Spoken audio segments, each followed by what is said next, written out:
FSN Radio. It's all about what's next. Go to financialsurvivalnetwork.com and sign up for your free weekly newsletter. You'll also get 3 free reports. The Financial Survival Network. It's all about what's next. Welcome. You are listening to the Financial Survival Network. I'm Kerry Lutz. It's 9/24/19. Well, hey, I'm an entrepreneur. Been an entrepreneur my whole life. 4th generation entrepreneur, if you can believe that. My great grandfather actually had a push cart on Orchard Street in New York City on the Lower East Side. I never found out what he sold, but he wasn't very good at it. He didn't make a lot of money. My great grandparents lived in a walk-up on the Lower East Side of Manhattan, where a lot of other refugees or immigrants, legal immigrants, I might add, were living at the time. But somehow they made it together. They got it together and they made a life for themselves.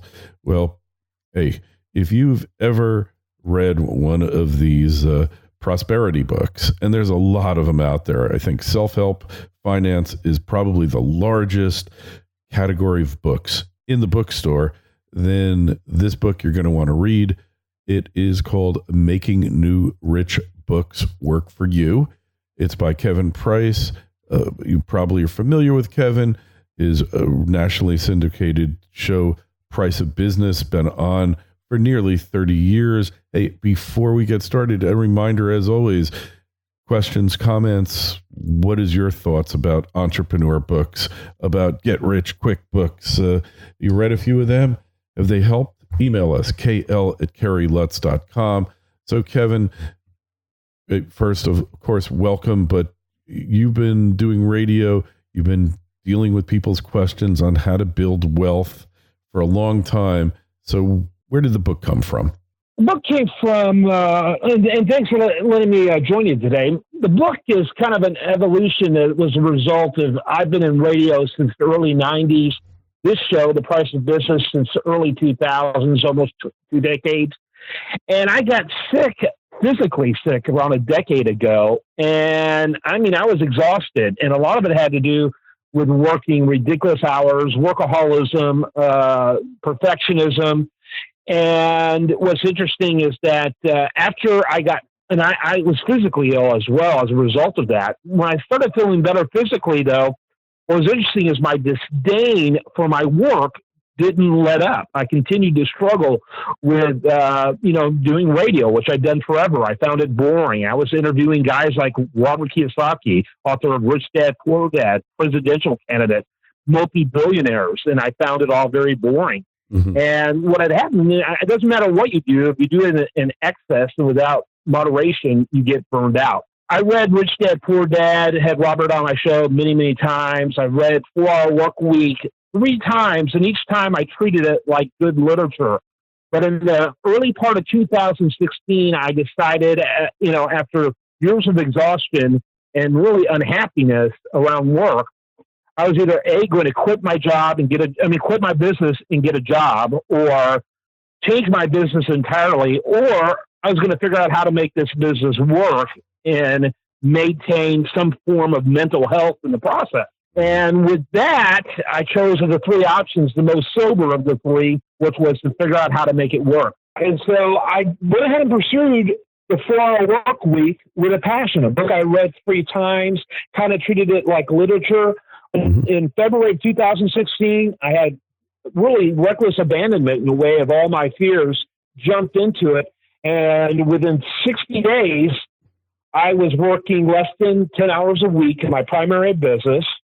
And by the end of 2016, my income went up over 20% as a result. And so it worked. The reason why is because I replaced myself with systems, is really what it came down to. Mm-hmm.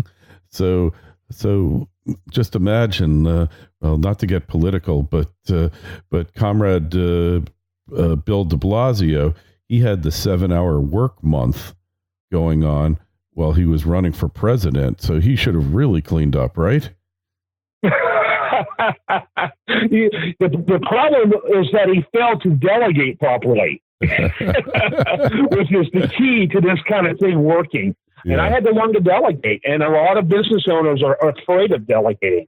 They think they're the only ones that can do it. They got serious control issues. That's what led to my own exhaustion. And so I did a lot of deferring, a lot of delegating, and it was transformative. Yeah. Yeah. Well, having been a small business person myself, I know that nobody is going to do it better than me. But the problem is I just can't do everything. So I have to just accept the fact that maybe I won't be done quite as well as I want it, but it will actually get done, because if I do everything, I'll never get around to it. Yeah. And your statement is certainly an improved mindset from most business owners. But I found that the more I believed that others could do it as well, certain things, and that some could even do things better than me, the more things got done and the better things got done. I think you captured with your statement the struggle that entrepreneurs have, and you have the sense to defer even though it's uncomfortable. But I think you'll find liberation when you conclude, like, for example, a lot of rote, mundane things that really do require being done well are done better by people who are more mindful that way versus people like you and I who are more like radio personalities, where getting lost in those kind of details make me less effective. No, I totally agree with you. And I said it somewhat facetiously, but yeah, some people actually will have skills that are better than mine. And that's the thing, that the entrepreneur gets caught up in perfection, the quest for perfection, the quest for just doing it the way they want it done, and intractability. So in order to really build a business and to maximize your income, you absolutely have to delegate. There is no getting around it. And while that is a bitter pill for many of you out there to swallow, that is the fact that unless you delegate, you can be a one-man peddler selling hot pretzels on a street corner in New York, but you're only going to make a certain amount. Or you can drive a Uber, and then there's nobody there to tell you how to drive. You don't have to rely on anybody other than the algorithm to make sure that you get your fares. But then at best, you're just going to make a living.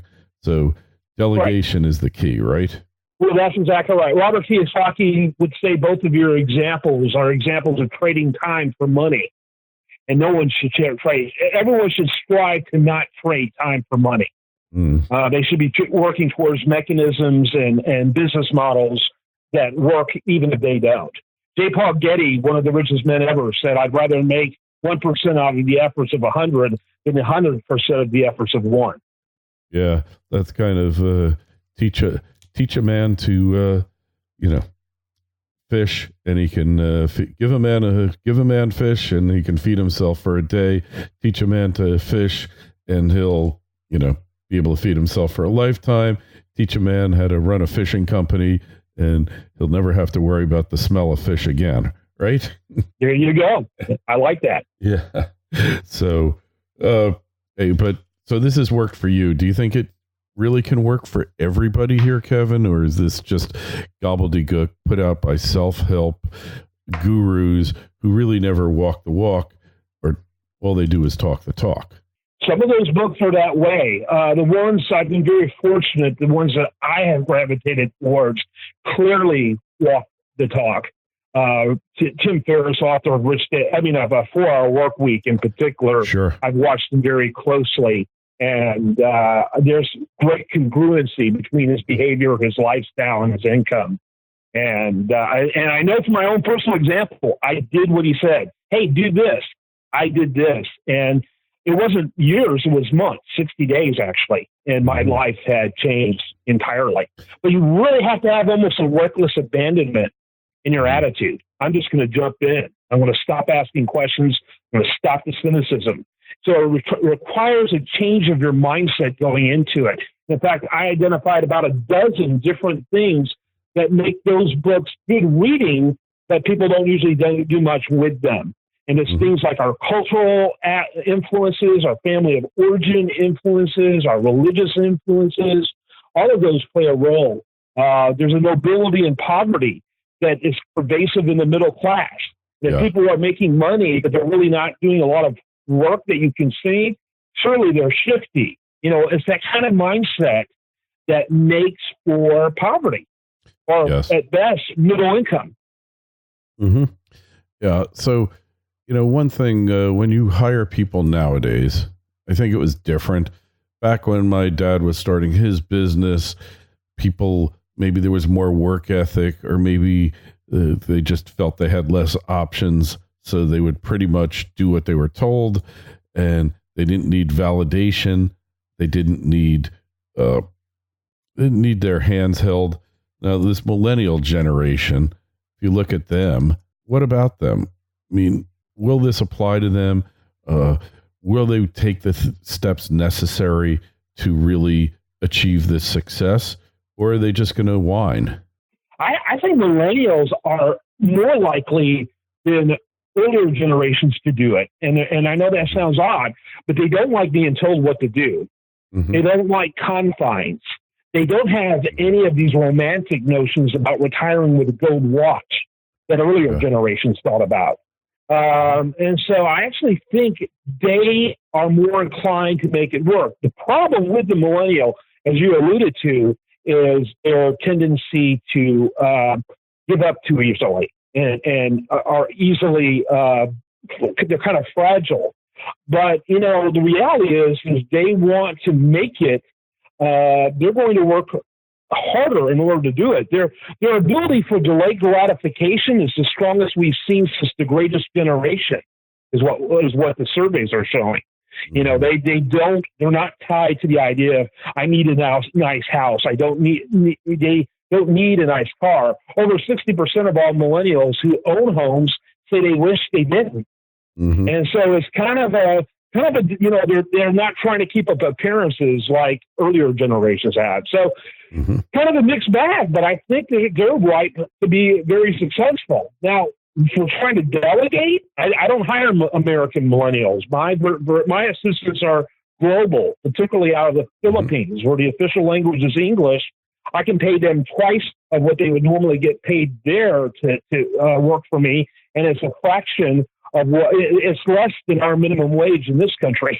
Yeah. And so I'm a blessing to them, yet they're saving me a fortune, and they have gratitude off the chart, unlike any minimum wage employee would have here. Mm-hmm.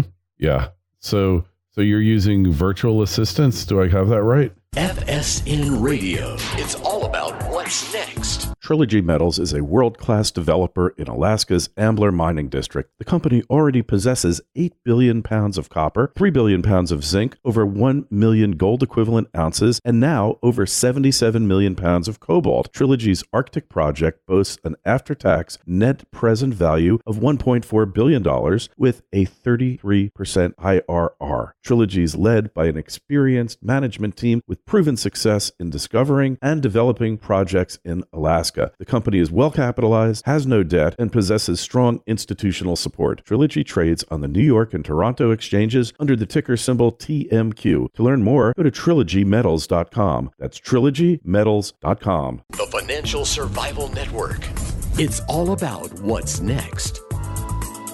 Absolutely. I have one domestic one for my finances for obvious reasons, and then the rest are from places like the Philippines, where the average wage is around $2 an hour. Mm-hmm. So you can be a sport and pay them $5 an hour, and you can get the best people, huh? If I was paying $5 an hour, they'd be offering your children. Yeah, and they're all highly motivated. And on the deference, there's this great study on deference. People in countries like the Philippines have a huge deference towards authority that Americans simply don't have. Mm-hmm. And so you get great, it's always not a question of whether they'll jump. It literally is, how high do you want me to jump? Yeah. Yeah, I had a Philippine virtual assistant for a while, but he kept asking me for extra money, because his wife was in the hospital. His kid got kidnapped. I mean, the stories I could just tell you. And it's like, hey, I'll tell you what, just work a couple more extra hours and I'll pay you early this week, because you're supposed to pay them every 2 weeks also. And Right. you send it to them on PayPal, and, but I just got to the point where I said, I just want somebody a little closer by. But that was more of my failing than him. I could have just switched to another one and found the right guy. So that's they're a dime a dozen. Yeah, that's the thing. In today's world, you can draw on a labor pool all over the place, and you don't have to have an employee. Hiring an employee is like one of the worst things you can do.